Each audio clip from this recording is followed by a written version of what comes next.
And now, you're tuned in to RBLR, the home of Tampa Bay's RBLR Sports.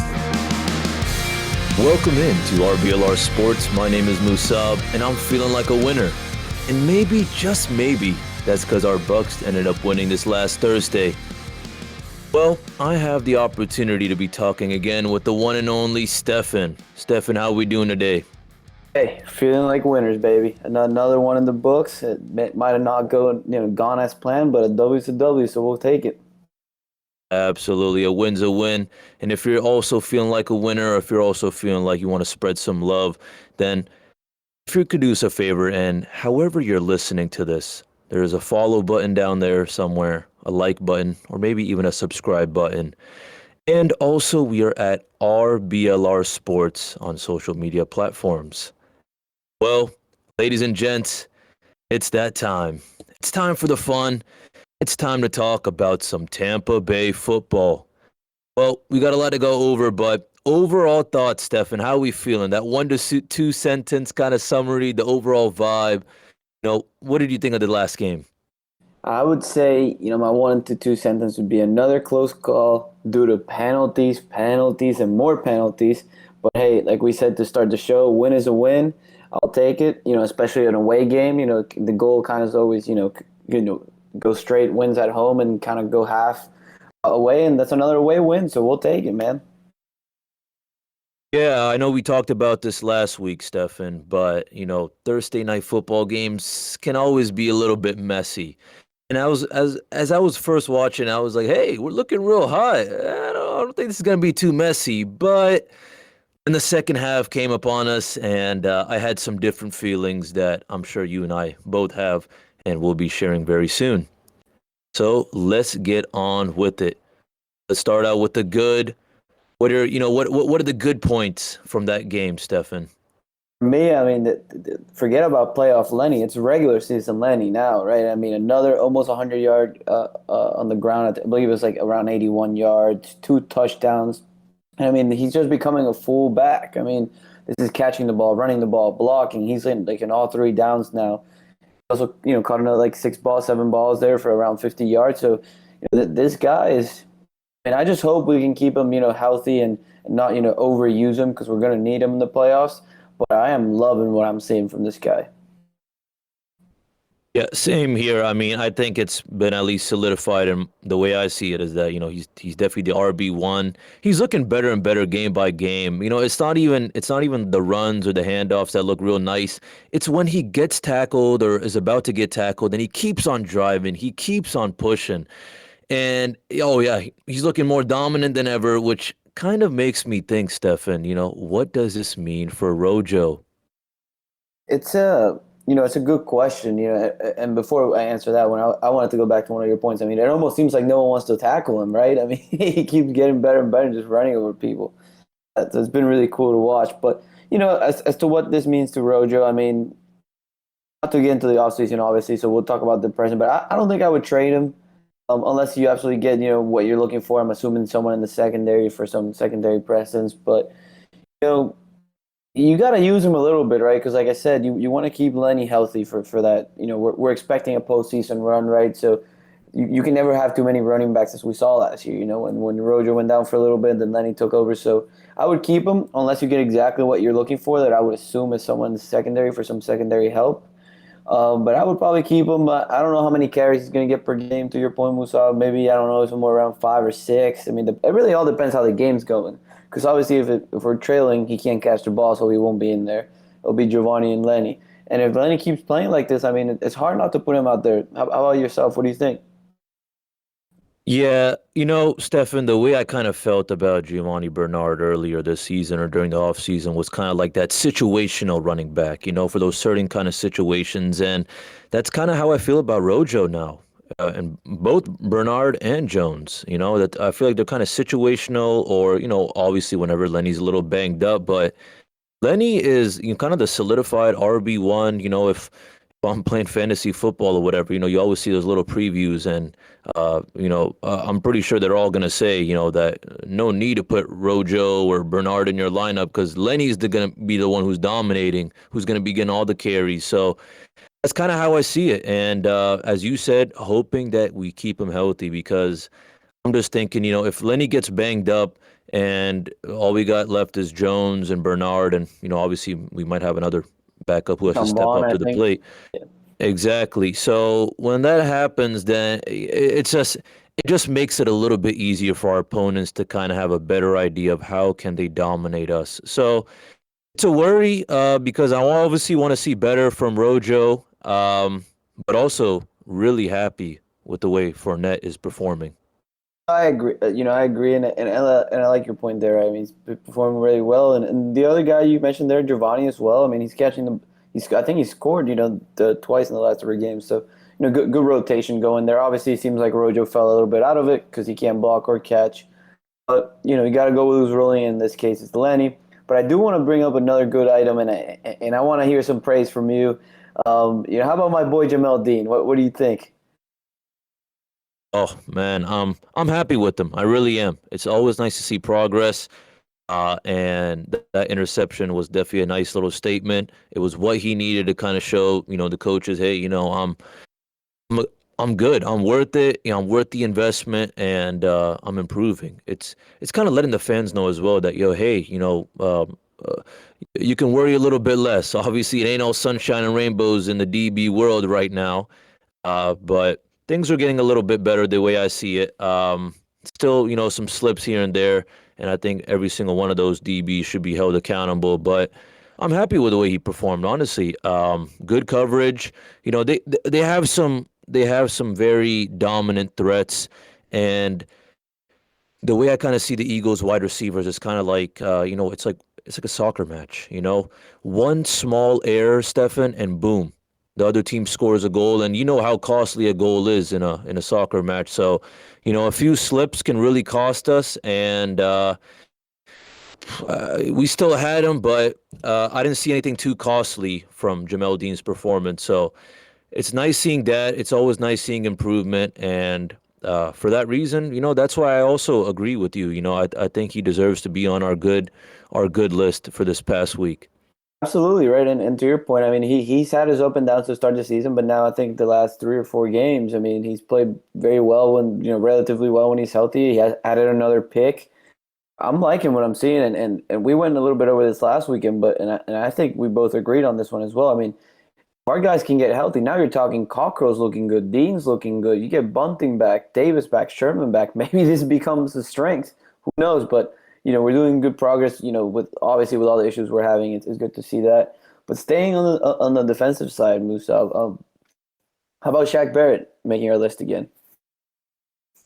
Shaq Attack was delivering. He was delivering indeed. I mean, you can look at all those stats. He got 5 solo tackles, a sack, 2 tackles for loss, even a QB hit in there. But it's also what he was very close to doing. It was the pressure that he brought upon Hurts and the rest of the team, but specifically Hurts.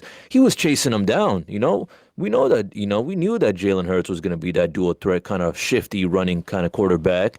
And I'll say this. Shaq Barrett did the best he could. Well, he actually did a phenomenal job. But for those times that, he wasn't able to get him, he still was chasing. He didn't give up, and he was very, very close. It wasn't like, oh, okay, I can juke out this guy, or, no, I'm fine. I think I have a few seconds. No, this was Jalen Hurts thinking, oof, Shaq Barrett's on my tail. I better get rid of this ASAP.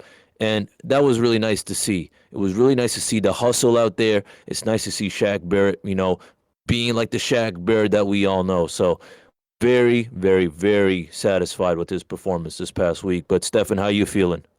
Yeah, it was incredibly impressive, right? I mean, sometimes I always tell people, kind of that eye test thing, right? And if you turn on that game on Thursday and you were not, a diehard Bucs fan, you knew who was jumping out of that screen. I mean, Shaq was everywhere. It was very impressive. He looked as mobile as I've ever seen him. Like to your point, chasing down Hurts and the running back a few times. It was very impressive. So happy. We paid him a lot of money, and so far, he started a little shaky at the beginning, but the last, 4 to 3 games, he's looking phenomenal. I mean, it looks like the guy that we paid. So I'm excited about that. And staying on the defensive side, your guy here, D. White, making the list. I mean, he was up there in tackles as well. Who's up? Absolutely. Listen, I mean, we talked about this with David being out that, perhaps White's going to have to step up a little bit more than usual, and that's what he did. He worked real well with the rest of the gang. You know, overall, things were a little bit iffy in the second half with all of them, but I want to say that, he was definitely another guy who was very dominant. He made his presence on the field. And what I like about him, as much as Shaq Barrett's performance is always real nice, and, he continues to be a very dominant force on our team. I like what D White does after the whistle. Yeah, he gets in the player's head. He does his little talk. Nothing too much, but nothing too less either. And that's what I love. I love his energy.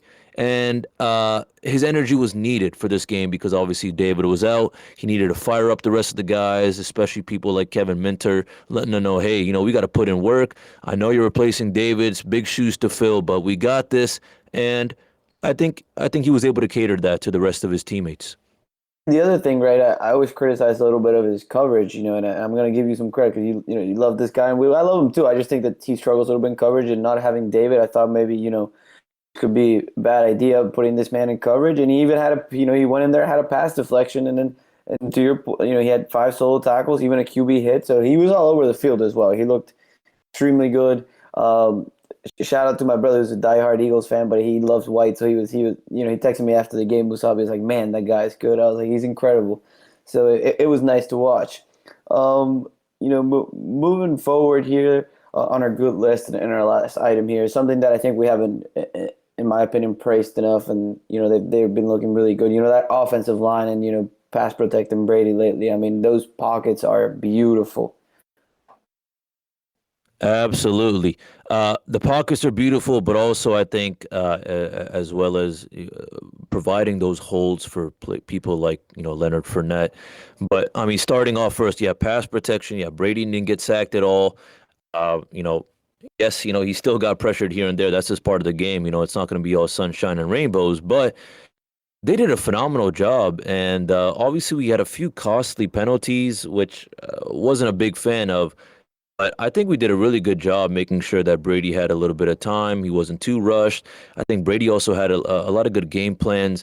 I really think that the Brady and O-line little connection or they had, or even including, the running back as well, that looked very superb to me. I really liked that. Things were looking real nice, minus the penalties here and there. But overall, I would give them an A minus. I was very happy with them. That's a good defensive line. Exactly. So, O-line, lineman wise, I think the O-line did a great job, and even in the second half, I think they did the best they could. Obviously, there's only so much you can do. Sometimes things don't really work out for the best, and sometimes our opponent's defense picks up a little bit on a few things. But minus that, very happy with their performance. I mean, shout out to all the guys, Marpet, Smith, our center, Kappa, Jensen, all of them. Every single one of them, Tristan Wirfs, all of them, So that's all I really got to say. I mean, Stephan, anything else that you would want to add on? I do want to add, I think we should start a campaign for Ali Marpet and Tristan Wirfs to either both make the Pro Bowl or one or the other. I think they've been snubbed. I think Wirfs got snubbed last year, but I think Marpet had a few good years where they don't even give him a look, and he's been very good. So we'd love to see them boys get that consideration this year. But that being said, if you don't have anything else on this one, we can move into our unfortunate bad section. Again, I started the show with it. Penalties, Musa. What were your thoughts here? I mean, this is kind of getting out of hand now. Yeah, I mean, listen, there was a big difference when it came to penalties. You look at the stats back and forth. That was something that looked a little odd when you're kind of looking at the stat sheet. Like, wow, we really gave up that many yards for penalties. Just it was too much. 120 yards. It just becomes too costly. And I hope we fix this thing ASAP, because we can't win the Super Bowl if we're just, giving away these kind of easy penalties or just slipping for no reason. Obviously, listen, every, penalties are going to come up here and there for whatever reason, for things like pass interference, because it just happens. But those silly errors are still happening, Stephan, and I'm not happy with it at all. It makes you think, how much or, how longer can we get away with this, Stephan? Because this is becoming too much. We can't, From the top of my head, I can't recall how our penalty situation was looking, and feel free to elaborate on that as well. But it's not looking too good to me at all, and this is a worry. This is a worry on both ends for our offense and defense, and this could really bite us for some really important games. Yes, we won this game, but we got a lot of important games up ahead, and it would really hurt if we lost because of penalties. Yeah, I'm right there with you, man. 120 yards worth of penalties is absolutely, insane. And I know two of them were in too long pass interference calls. One was questionable, the other was a clear one.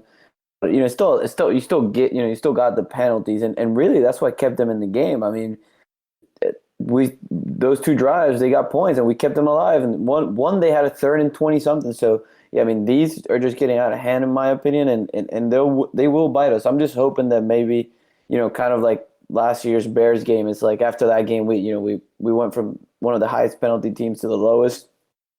So I'm hoping this sort of revenge game, we have something for them because we owe them for it.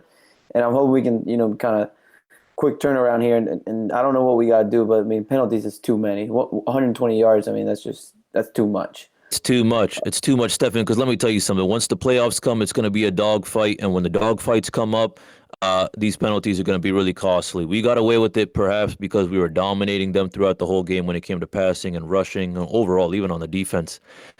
So maybe this was something that kind of gave them a little crutch to help them catch up against us. And once we play really good teams, if we did this against the Rams, well, let me tell you something, we wouldn't be as dominant as we were against the Eagles, or against the Rams as we were against the Eagles.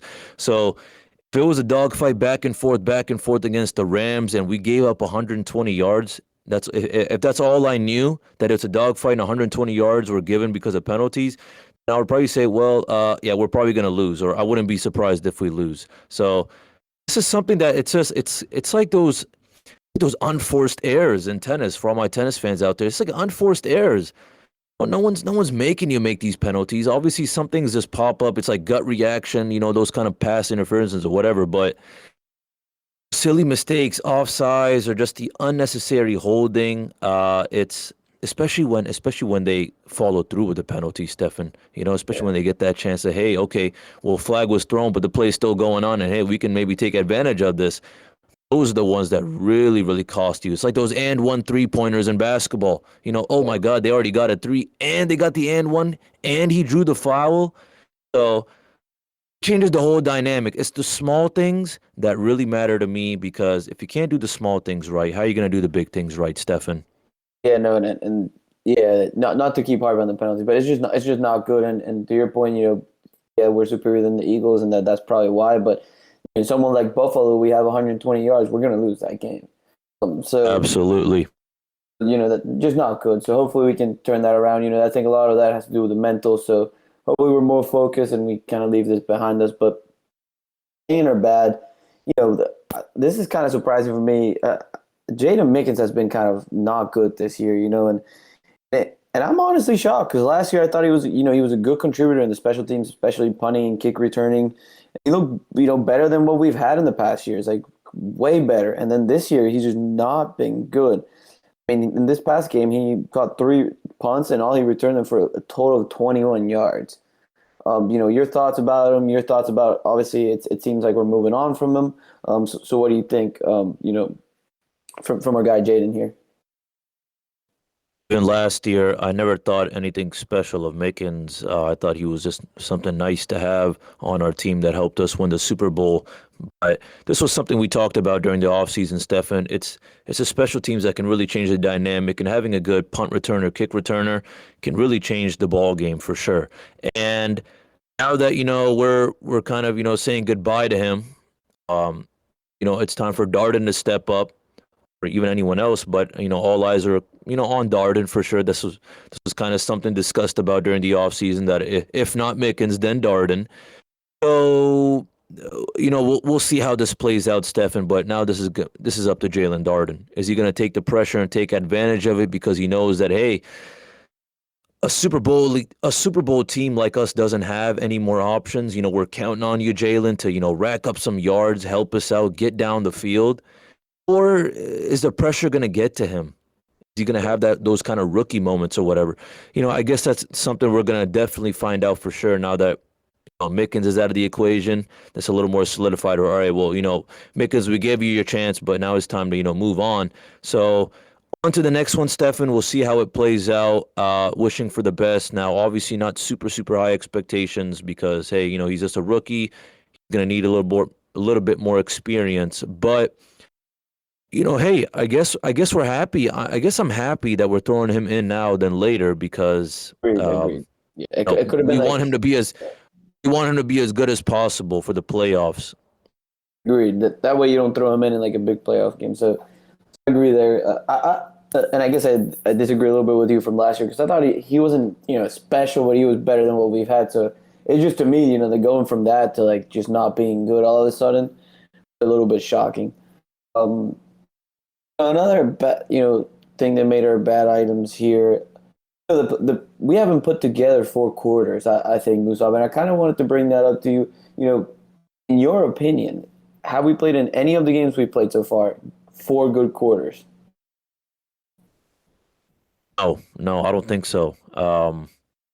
Sure, maybe the Dolphins, but even then, we were just sagging off. Yeah, we started slow, and even later on, I kind of felt this vibe that we were sagging off, as we should. We were way ahead of them. But minus that game, no, we didn't. I don't think we're playing those 4 quarters to the best of our ability, especially the fourth quarter and even a little bit of third quarter. But I don't know what's going on, Stephan. I don't know if we're just sagging off or things are happening, but in the locker room that allow these opponents to take advantage of us. I don't know what it is, but I feel like every single game of ours is different, Stephan. It really is, and obviously we play a different team every week, and they all have a different vibe or whatever. Some are way better, some are not. So for that reason, I don't know. For me, it's more like, keeping that fiery energy. I don't know what goes on that we allow them to catch up or, it's like, for me, I was thinking like the Eagles, they just decided to start running in the second half. What made them just start doing that in the second half than the first?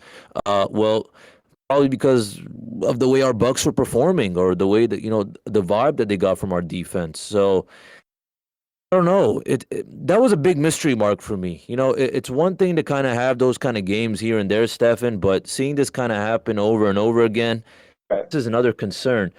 Being the Super Bowl team we are, I understand that, we're not going to be perfect year by year and we're going to have our little errors here and there. Things like, sagging off or having these weird second halves and penalties, these are just rather odd errors that we're making as the Super Bowl champions. So I want to hear what you got to say, Stephan, but this is something rather a little odd to me. Yeah, I agree. And, especially like, we saw like it was like 21-7, at that point, Vita Vea dancing and the sound and stuff. Listen, I'm all about it. You front run as much as you want, but you better keep the pedal, on the gas. And then they just came right back. And it was to me like, like a discipline thing, a bunch of penalties. We're just celebrating like the game's over. It's only a 14-point game, and I know that that team's not as they're an average team, but they're not in the Bucs league in my opinion. So it was just a little odd to your point, and it doesn't seem like we've had one game where we've put everything together. And I understand we have injuries and all that, but you can control penalties, you can control focus. There's no reason to these lapses that all of a sudden happen. So I'm with you. They're 100%. I don't really appreciate it. And that leads into our next question, right? From your opinion, what happened for them to catch back? I thought this game we were just going to, I didn't think we were going to blow it out. The prediction was not a blowout, but once I saw where we were going, we were moving the ball. Brady looked like, I don't even know. It looked like Madden. We were just moving the ball, no problem. And all of a sudden, we just forgot how to move the ball. Like, it was just very weird. So, what was a turning point for you? Kind of what made them to, make this game? Like, the turning point for me was, like the mid to end third quarter, early fourth quarter when, the running game of theirs started to get real hot. I guess maybe they just had the idea, well, hey, we got a dual threat quarterback like Jalen Hurts who can kind of toy with them a little bit. And, obviously they're kind of keeping their eyes out on, our running back slash me as well. Well, here, I'll say this. It was now instead of one worry, traditionally, you just worry primarily about the running back. If someone like your quarterback's like Tom Brady, you're not thinking, okay, he's going to juke me out. But now you're thinking, okay, well, Jalen Hurts, he's not going to throw it. Oh, he's not going to hand it off. Oh, okay, well, now he has extra time. Okay, well, now he's going to run away with it. These kind of things are going to come up in your head, and I guess they got a little confused. The way I kind of saw it was, okay, maybe they had an extra weapon or so. But then again, the play calling on the Eagles was a joke. I think everyone knew that. Whether you're an Eagles fan, or Bucs fans, or any kind of football fan, or you watching that game, you knew Jalen Hurts probably had more hair than the kind of play calling, opportunities or routes or options that they wanted to provide the Eagles or the coaching staff wanted to provide them. So I don't know why we just didn't take advantage of that. It was looking like the same kind of game, and then they just changed it up out of nowhere, and we didn't pick up on it immediately. Stephan kind of bit us in the back, or bit us in the behind, honestly, and got to us. And perhaps maybe maybe, you know what? Maybe it was just them, staying fired up, fighting back, and then the chemistry kind of fell apart. All right, now all of our teammates are talking to each other. Hey, what the heck, this and that. They're getting a little frustrated. They're kind of losing their focus, the hustle. Maybe that's what it was. Maybe they're saying, okay, well, after the first half, we got to change things up. So that's what they did to us. And very, very glad that, they weren't able to keep catching up, and we were able to kind of close out a little bit better towards the end. And I also will say that, I think it would have been a two-touchdown kind of game. Tom Brady was just nice enough to not rack up another touchdown. But minus that, even if we did, I mean, we should have not given them the opportunity to get, hot. And that's what we did. And it was a good wake-up call, because it's been a while since we played a quarterback like this who has options. He was really smart. Got to give credits to Jalen Hurts as well.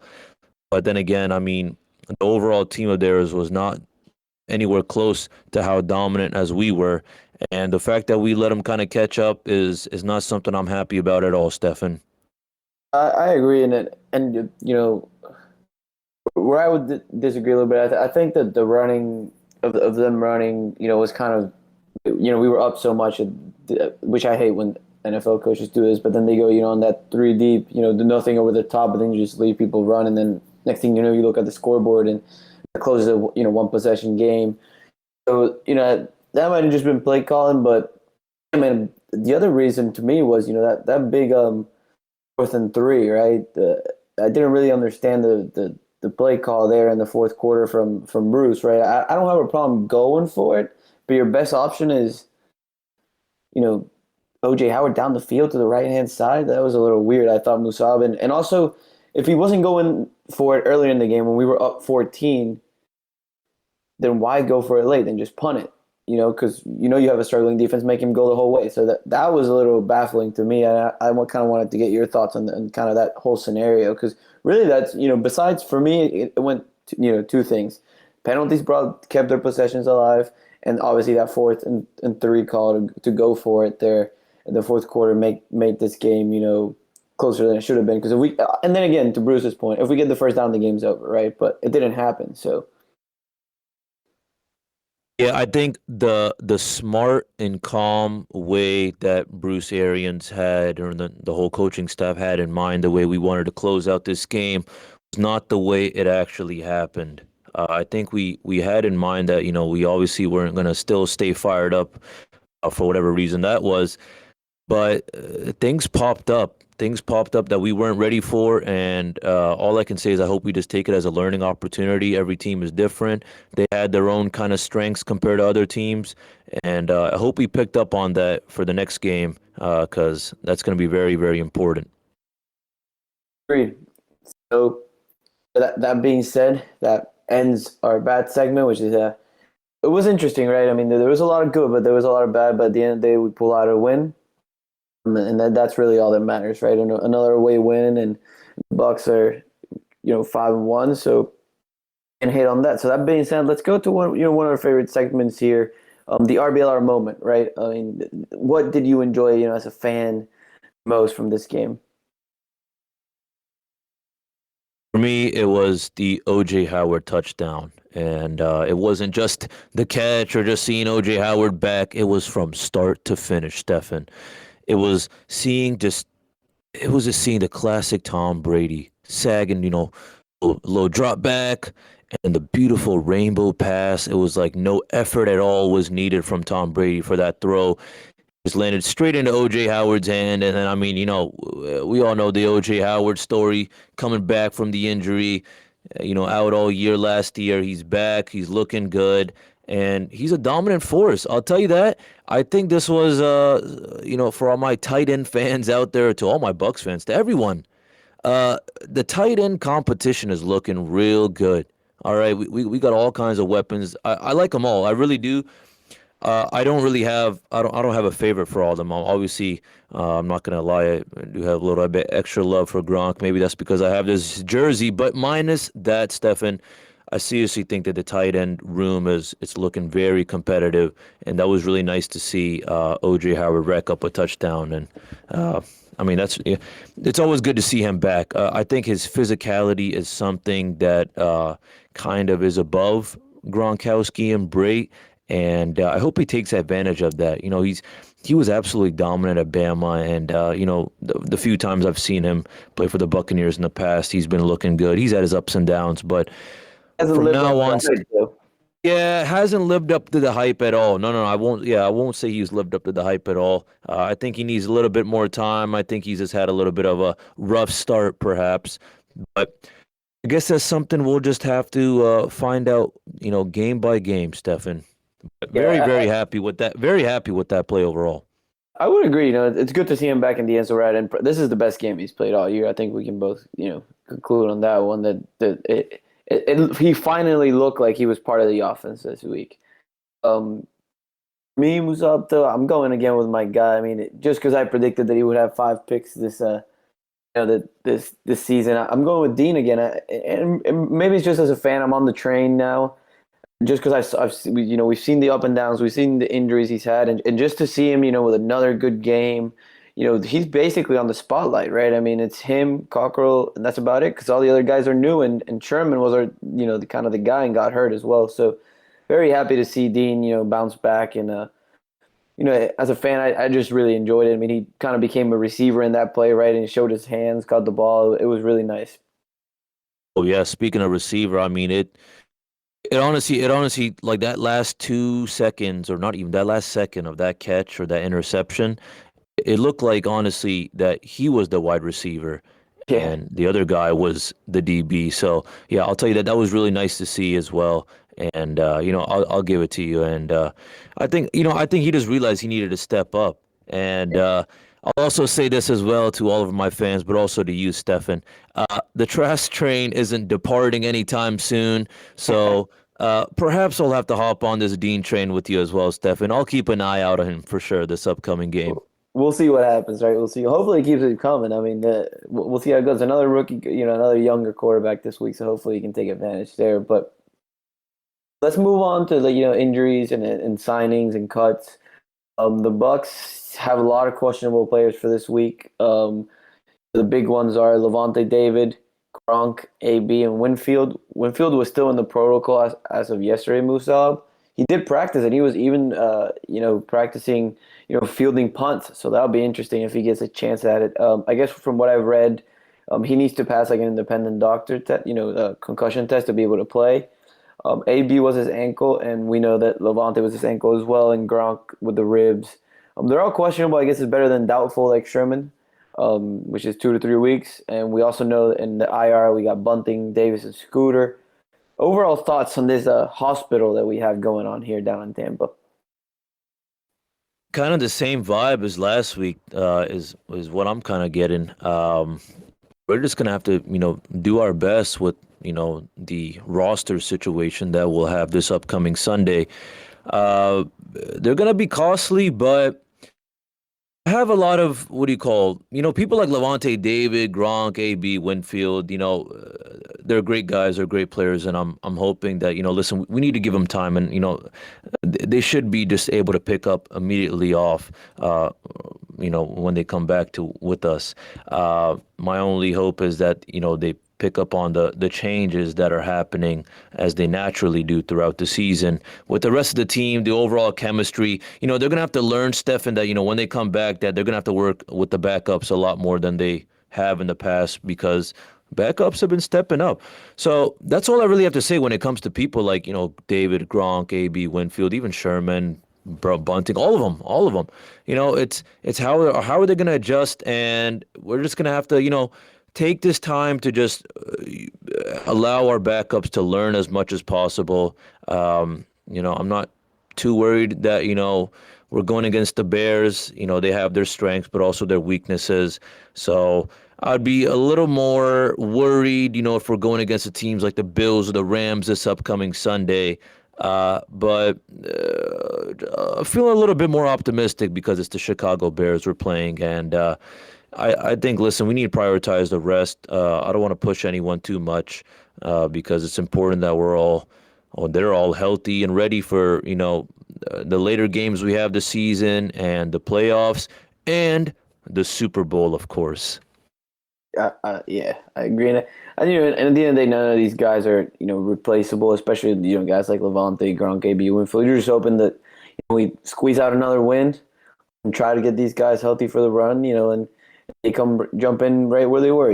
That's the goal. I would really like if we could at least get Winfield in just because of the situation in the back end. But, we'll see how that goes. Obviously, health goes first. From a, elevating people to the 53-man roster, we spoke about it a little bit earlier, but Jalen Darden seems like he'll be taking lead on those, returning kicks. So I kind of wanted to get your thoughts around him. There was a lot of hype during training camp, and we talked about it a few times. This guy's a speedster. So he has the speed, Musaab. Now, we'll have to see it, live versus, not preseason players. No disrespect to them, but these are the guys that made it for a reason. So we'll have to see it. I think he's fast. There was a lot of hype. The Bucs obviously love him. If they were willing to part ways with a veteran like Mickens. So I wanted to get your thoughts on this guy. I think he'll have a little bit of a slow start, but it also depends on how many opportunities he gets this upcoming game / this upcoming or the rest of the season. For him, it's just about learning, taking it all in, and doing the best he can, and trying to be aware of what he can do or should do, communicating, all that stuff. He's gonna have a lot of those rookie moments. Being that he's picking up on this role, so I'm not gonna be holding him too accountable. I don't have any expectations like that, but I'm really hoping that he's aware that we really need him. I'm really counting on him for sure, Stefan. I understand he's a rookie, so. He has it. He has the physicality. It all just comes down to this, Stefan, and this is what separates the boys from the men. It's the vision, okay? So, when we're missing people like, when we're talking about the injuries like David and Gronk and even, Murphy Bunting and Winfield, they already got that vision, or they have the better vision than our backups. That's why they are the starters. So Darden wasn't the starter, now he's stepping up. So I just hope that he attains the vision as much as he can, the experience, what's going to make him be able to kind of, read the field, get the vibe of, okay, well, hey, this side's, coming at me a lot more. Okay, let me go on that side. Or, hey, reading, hey, telling his teammates, hey, watch out, block for me, this or that. It's all going to come with experience. I'm happy we're throwing him now into the, the Shark Tank.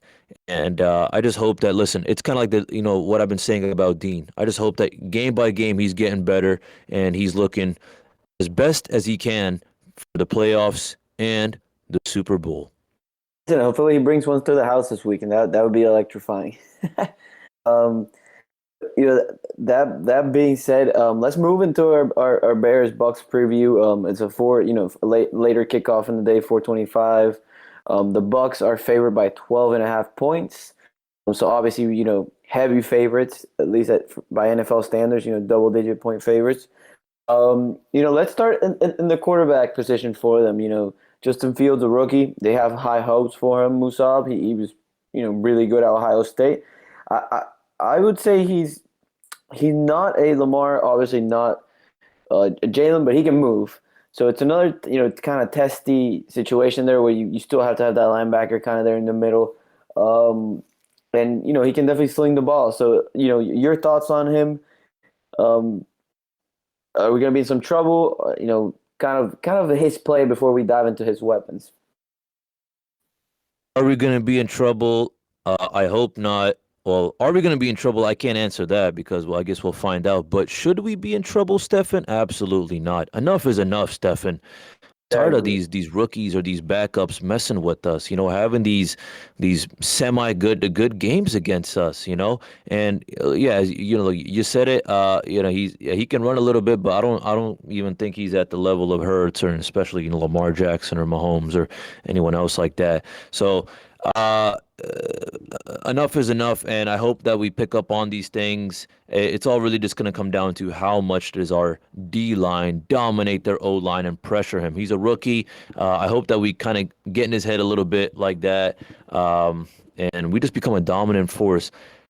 I think the way that we perform, or the way our D line performed against the Eagles, I think that we'll be wreaking havoc, causing a lot of issues for Justin Fields. I think it's going to be a little different QB ball game compared to last week.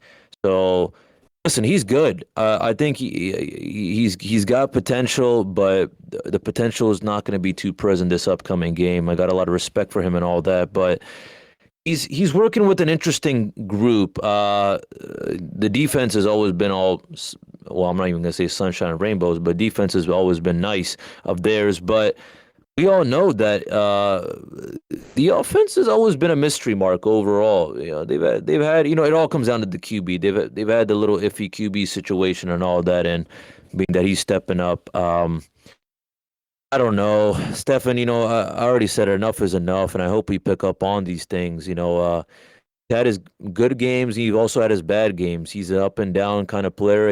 He's a rookie, so I don't know. I just hope he doesn't have a good game against us. He has the potential, but enough is enough. That I'll just simplify as that. Enough is enough, Stefan. We got to pick up on these things. It's all just going to come down to pressure and how much we chase him down, how dominant we are. The DBs, yes, it's always going to be a worry, at least for now. But I'm looking more at how much can our D line pick up on this and just say, what, listen, we got to give 4 full, hard, aggressive quarters. We got to be coming at him. All right, we got to be coming at Fields, the running backs, every single one of those guys. What do you think? Yeah, I'm there with you, man. I'm tired of seeing these backups and young quarterbacks just look good against us, and it seems to be a trend here in Tampa for a long time. So I'm there with you. I hope we can get there with our guys up front. If we do, then being that he's so young and stuff, if we do get there with our guys, I mean, it's going to be a long day, and I'm hoping it's a long day because we got to make a statement to one of these younger dudes. They just come here and these are the Super Bowl champs, and then they're just moving the ball all over the field. So I hope the defense makes a statement here. Moving into the receivers and their weapons, they do have some dangerous guys, Musaab. Allen Robinson, Darrell Mooney, who's been playing lights out. Marquise Godwin, I mean, they got speed, they got height, they got, elusive.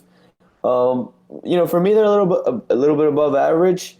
But with all our injuries, I mean, in the secondary, it's a concern. And I will say, though, if Winfield plays, I like our odds. If he doesn't play, a little bit concerning because we're so thin. But I mean, these guys are no slouches. They have some weapons. They got weapons, but I'm just thinking. I mean, how many weapons do they really have? Because I don't think their running back situation is anything too special. I mean, in the past, for example, like David Montgomery, he's performed real well, but they have it. I see them. I see them very similar to the Eagles, but honestly, I want to say a little bit less. I know you say above average, but I want to say a little below average, or at least I'll say this upcoming game. Sure, they've had their good games in the past, but they've also played different teams. Now they're playing the Buccaneers game by game. I think we're picking up on a lot of things. We're getting better. Obviously, we still have our mistakes, and we're still making silly mistakes, of course. But I don't know. I think we'll be able to dominate. I mean, listen, you said it yourself. The DB situation is going to be very important to look at. Making sure people like Mooney and Robinson are covered. We got to pick up on those things, and it's just a matter of how aware we are. Okay. Every team has their strengths and weaknesses. They know our strengths and weaknesses, / they should by now. And if not, then okay, well, good on us. But yeah, we got to pick up on their strengths and weaknesses. It's going to be a different game than last week or any other week in the past. But I'm also going to say this. We'll talk about it as soon as well, Stephan. But last year's game against the Bears better fire up every single one of these Buccaneers players. I'm talking even about the water boys on the sidelines that are giving waters to our players, all right? Everybody better be fired up. Everybody better be mad. Everybody be coming out like bulldogs, all right? Because, listen, enough is enough. This one's really important to me, all right? Because if this last year's loss, year's loss against the Bears really hurt me, Stephan. So this one's a little extra special to me compared to the past games we've had, and it's really about it. We got to be playing smart, as aggressive as we got to be, as dominant as we got to make sure we are. We got to be playing smart because at the end of the day, just want to make sure we get the win. All right, if they catch up or whatever, et cetera, we'll have a lot more to talk about next week, what we did wrong, but I want that W, Stephan. I really, really want it, and I hope my players, or I hope our Buccaneers, are picking up on those things, and I hope they are. The DB situation it reaches a point where you just got to be praying for the best and hoping that they're picking up on their learning experiences they've each and every one of them has had the past few games. That's all it really comes down to, the way I see it. What about you? I agree, and remember this is the Brady fourth down memorial. So I hope he's got something for them because this defense, Musaab, is no joke. They're really good. They bring the pressure. They got the corners. They got the linebackers. Listen, they're a top 10 in the NFL versus the pass. They're only allowing 218 yards a game. They're also top 10 in points allowed per game. They are middle of the pack against the run. But I hope Brady has something for them because, to your point, last year this was a pathetic game for us. We looked very foolish. We couldn't even remember the down, right? So I hope he has something for this defense, but, this defense is no joke. So kind of want to hear your thoughts on the defense, kind of flipping the switch, our offense versus their defense. It seems like we're going to be able to run the ball a little bit on them, but they are in the, 218 yards per game on the air is not, a lot for someone like Brady who's just been torching and moving the ball. So I'm hoping that we're able to.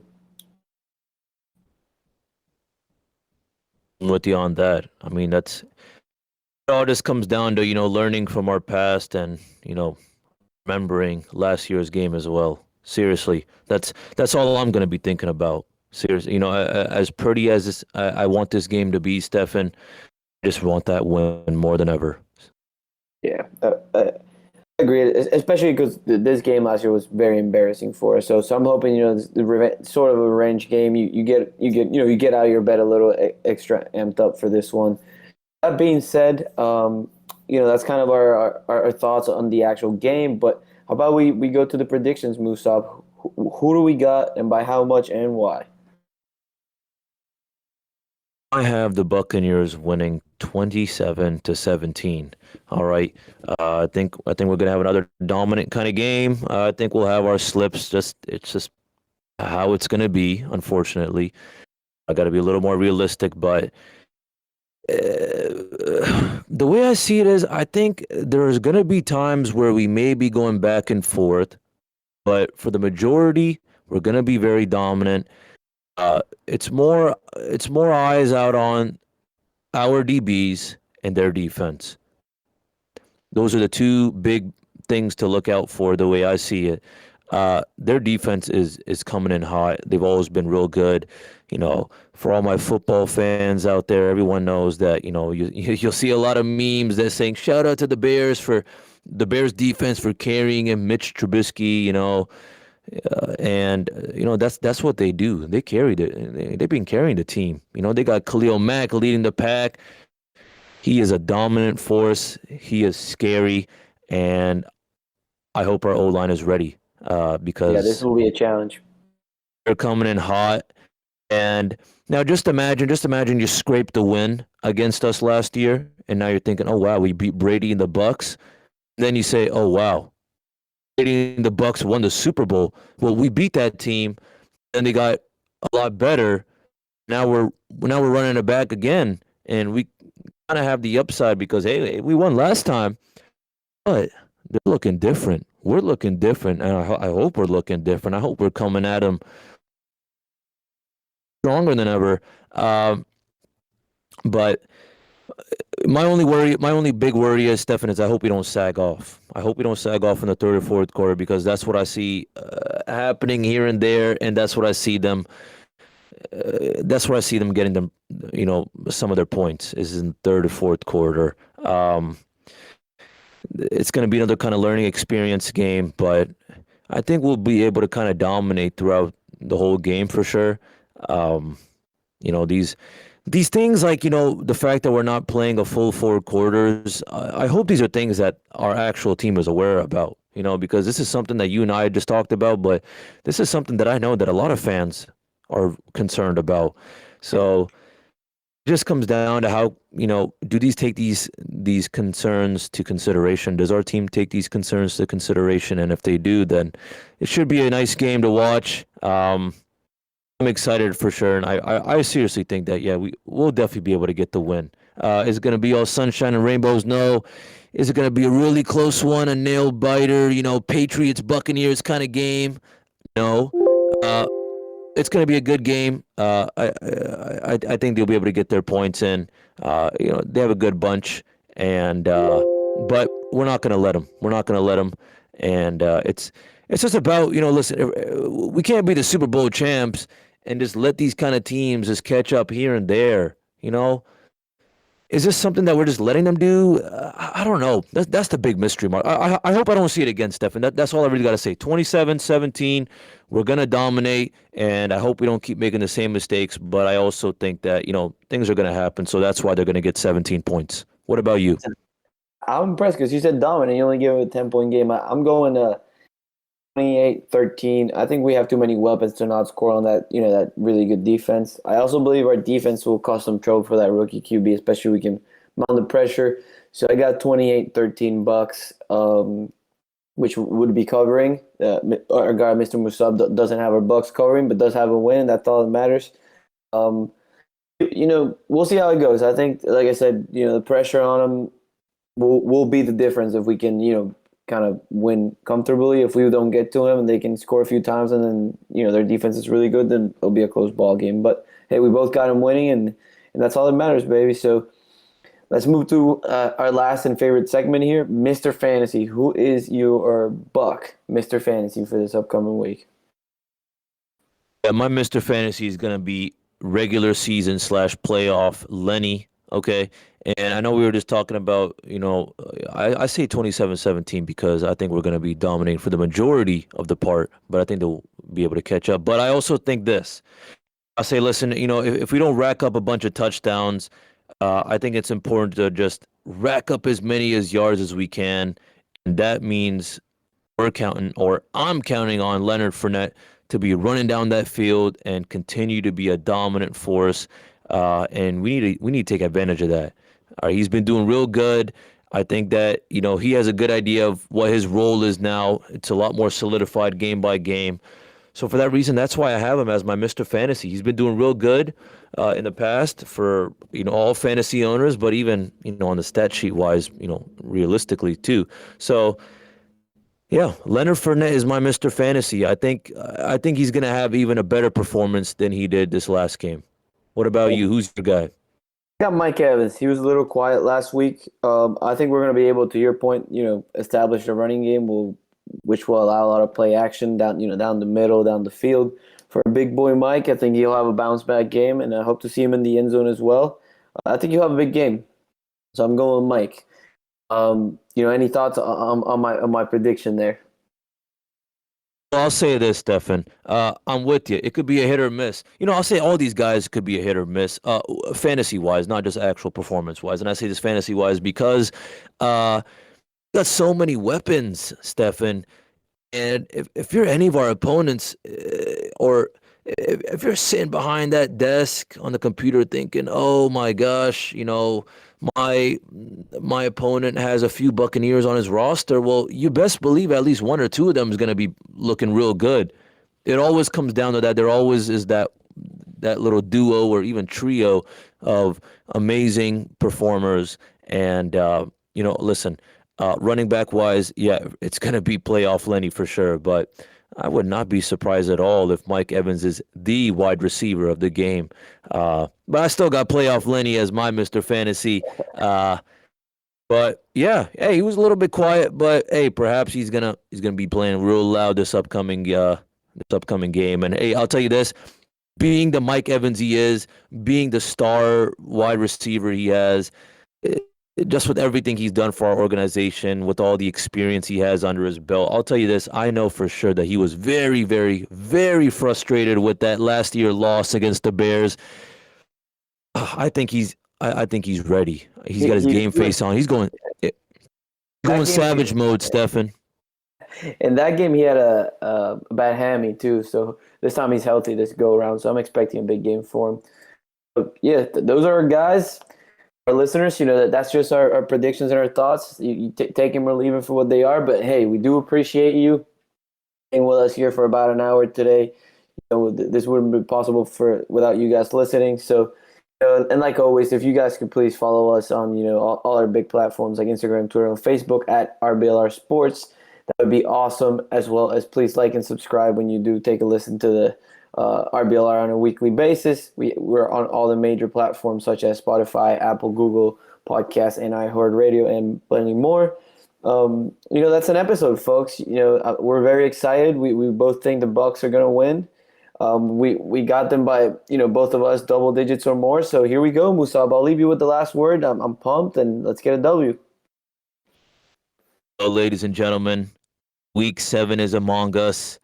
Week where we think about the past few games and what this upcoming game is going to be. A week where we think about the last time we played the Bears. 19-20. Does that ring a bell? To your head. A new season. Not looking like the Bucs the last time we played them. We're looking real hot. We're looking real fiery. Speaking of fiery, I hope you're fired up. As always, we're in for a treat this Sunday, 4 o'clock. Our Bucs are gonna win. That's right. You heard me. We're gonna fire the cannons. So until next time, and as always, go Bucs.